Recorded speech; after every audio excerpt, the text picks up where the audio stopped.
unto you for a token upon the houses where you are. So when he comes, the blood is going to be over the doorpost and on the lintels. Go ahead. And when I see the blood. When I see, to Brother Tobias. When I see the blood. When I see, Brother Wallace. The blood. When I see the blood. That's why, sisters and brothers, you know, my Hebrew Israelite brothers that's on YouTube, that's cussing out all the Gentiles and all the other nations saying, you can't be saved, only one who be saved is Israel, you done lost your mind. Because the Lord said when he see the blood, didn't say nothing about no Israelite. Did it? No, that's why a Jewish one is one inwardly, not outwardly. When I see the blood over the doorpost, what's going to happen? I will pass over you. I'm going to pass over you. So if you an Israelite or an Egyptian, if you don't have blood over your doorpost, you going to catch wrath. That's right. That's right. Go ahead. And the plague shall not be upon you to destroy you when I smite the land of Egypt. And this day shall be unto you for a memorial, and ye shall keep it a feast to the Lord throughout your generations. Go ahead. You shall keep it a feast by an ordinance forever. You know, it's amazing. You know, we read the Bible and the Lord tells you this should be a memorial throughout your generation, but we're going to go do Memorial Day. You see what I'm saying? This is supposed to be a memorial. That's right. But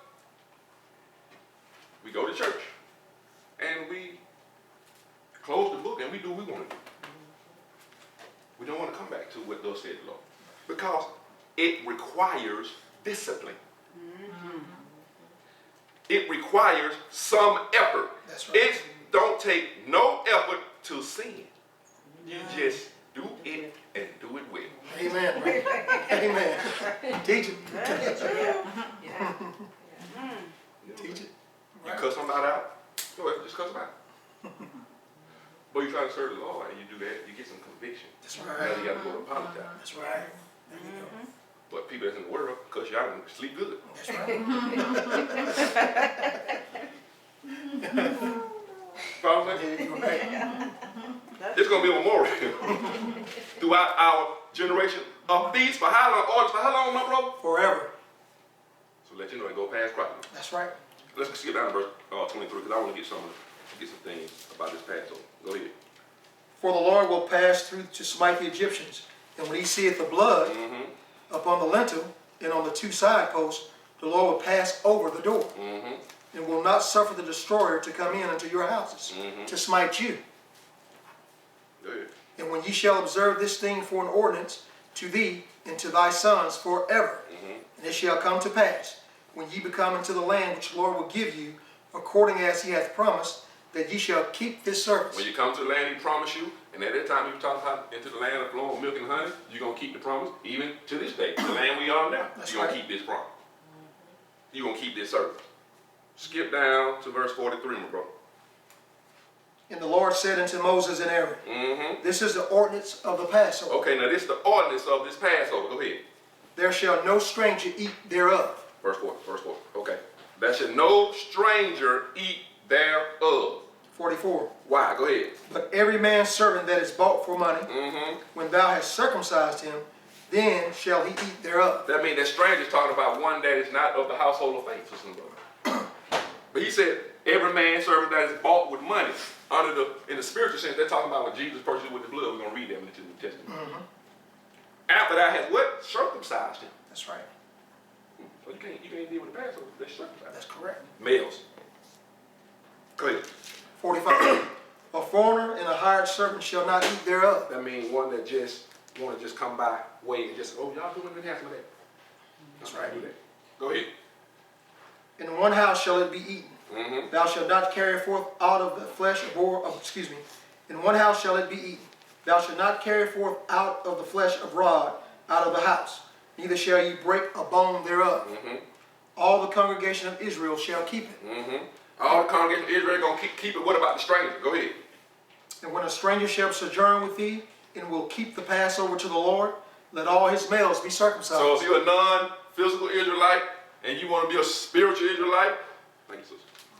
Your males have to be circumcised. That is the ordinance of the Passover. That's right. Because God gave Abraham a circumcision covenant that's supposed to be throughout all your generations.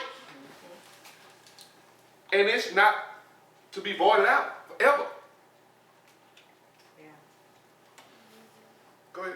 So a stranger want to come and sojourn with thee and keep the Passover, let all his males be circumcised. Come on, bro. And then let him come near and keep it. Then he can come in and keep it. Come on. And he shall be as one that is born in the land. And he will be a spiritual Jew. Nope, for one is born into the land. He'll be one that's born into the land. Come on. For no uncircumcised person shall eat thereof. Read that again. For no uncircumcised person shall eat thereof. No uncircumcised male can partake of the Lord's Passover. Is that not what the book just said, my bro? That's what the book says. You can't do it. So when you go in the New Testament and read Paul, when he tells you circumcision is not outwardly, but one inwardly, he was talking about if you circumcise in the flesh and you ain't spiritually, it don't even matter. That's right. He didn't say you didn't have to be circumcised. You can't change the covenant. Right. That's right. Right. It is, he told him, circumcise throughout all your generations. Forever. Forever. But you got preachers that's teaching males they don't have to be circumcised. See what I'm saying? Because the simple believe every word, but the prudent man look well to his going. That's right. That's right. Come on, bro. 49. One law shall be to him that is homeborn. Two laws. One law. Gotta be 5 laws. One law. One law. Come on. And unto the stranger that is sojourneth among you. That's it, sister and brother. One law for Israel, and for Israel, the whole world. That's right. Because God gave Israel everything. Right. That's right. So now let's go to Leviticus 23rd chapter. One law. Not 2, not 3, not 4, not 5, 1. So I mean, everybody's supposed to be doing the same thing on the same day. That's right. The 14th day of the first month. Right. That's it. Abia, or what's called nicest. That's homeborn or stranger. That's, I mean, is anything complicated about that? Not at all. Okay. Leviticus 23 and verse 1. And the Lord spake unto Moses, saying, Mm-hmm. speaking to the children of Israel. This is not Moses' law, sisters and brothers. The law is dictating to Moses. And Moses is to tell the children of Israel. The children of Israel are supposed to keep it. All the other nations are supposed to see them keep it, and they're supposed to come into the Commonwealth. That's right. That's right. This is how it goes. Come on. 2. Speaking to the children of Israel and saying to them, concerning the feasts of the Lord, Mm-hmm. which ye shall proclaim to be holy convocations, even these are my feasts. They supposed to be holy convocations, holy gatherings, That's right. and they hit the feast of the Lord. Skip down to verse, read 3. Get that too. 6 days shall work be done, Mm-hmm. but the 7th day is a Sabbath of rest Mm-hmm. and holy convocation. You see that? 6 days work gonna be done, but the 7th day is a Sabbath of rest and holy convocation. That's why we here today observing the Lord's Sabbath. That's day. right. On the 7th day of the week, what man called Saturday. God numbered the day 7. That's why we're here. Go ahead. Ye shall do no work therein. That's why we off. Ain't no work. We gonna do no work. We ain't cutting no grass. We ain't washing no clothes. We ain't washing no dishes. Come on.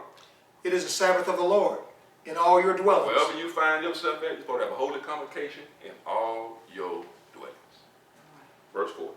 These are the feasts of the Lord, Mm-hmm. even holy convocations, When you gonna have them? which ye shall proclaim in their seasons. So you can only have these feasts in their season. Correct. Just like you got the pagan holidays in the season. You don't have Christmas in July. You don't have Thanksgiving in August. That's right. You have it in November. You have Thanksgiving in November, Christmas in December, That's right. That's Halloween in October, That's right. That's right. Memorial Day, when that is? May. May. Labor Day coming up. September. God said his holy days, his feast days are in their season. That's right. Go ahead, brother. Let's start with the first one. 5. Mm-hmm. And the 14th day of the first month What at happened? even is the Lord's Passover. On the 14th day of Abib, or Nisan, at even is the Lord's Passover. This year, the Passover was April the 4th. That's right. At sundown, we right at the cusp of sundown, upon sundown, we got together, we washed feet, and we had the bread and the wine. That's right. learn about what the Passover really means. Go ahead. That's it, right?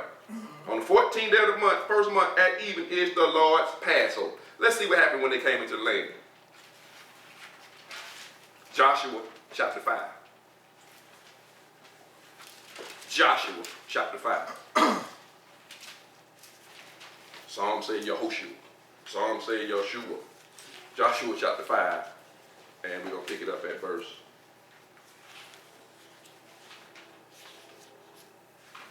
number 1.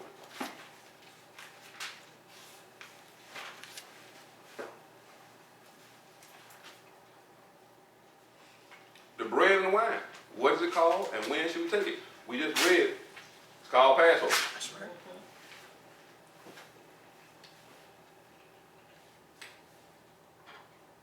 Five and 1, my brother. Josh. And it came to pass, when all the kings of the Amorites, which were on the side of the Jordan westward, and all the kings of the Canaanites, which were by the sea, heard that the Lord had dried up the waters of Jordan from before the children of Israel, until we were passed over, that their heart melted, neither was there spirit in them any more, because of the children of Israel. At that time the Lord said unto Joshua, make these sharp knives, and circumcise again the children of Israel the second time. These are the ones that came over the Jordan Sea, or over the Jordan River into the promised land. These had not been circumcised yet. Their parents died in the wilderness for rebellion.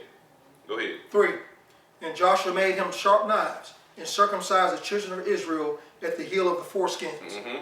And this is the cause why Joshua did circumcise all the people that came out of Egypt that were males, even all the men of war died in the wilderness by the way, after they came out of the Egypt.